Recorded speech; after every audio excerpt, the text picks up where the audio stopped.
एक बार अकबर ने अपने दरबारियों की परीक्षा लेने की सोची। उन्होंने सभी दरबारियों के सामने भरे दरबार में एक लकीर खींची और बोले, जो भी इस लकीर को बिना मिटाए और बिना छुए इसे छोटा कर देगा, उसे 100 सोने की मोहरें इनाम में दी जाएंगी। अकबर की बात सुनकर पूरे दरबार में सन्नाटा छा गया। वहां मौजूद सभी दरबारियों के चेहरे सफेद पड़ गए।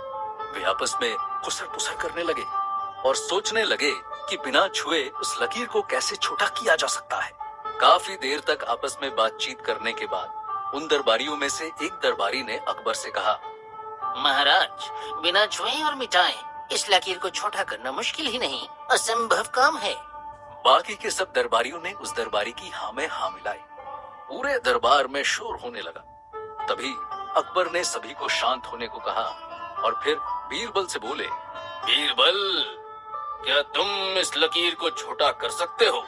लेकिन शर्त तुम्हारे साथ भी वही है। बीरबल ने हंसते हुए जवाब दिया, ये कौन सा मुश्किल काम है, अभी किए देता हूँ। बीरबल का जवाब और उसका आत्मविश्वास देखकर बाकी के सभी दरबारी चौंक गए और सोचने लगे कि बीरबल उस लकीर को छुए बिना कैसे छोटा करेगा।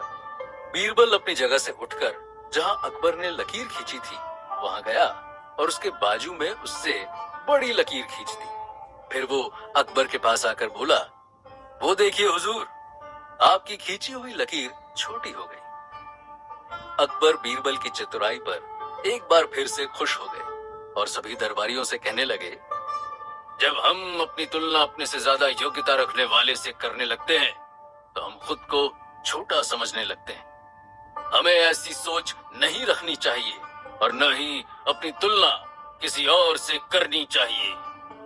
अकबर की बात सुनकर सभी दरबारियों को अकबर के पूछे गए उस सवाल के पीछे का उद्देश्य पता चल गया और सब अपनी अपनी नासमझी पर हंसने लगे।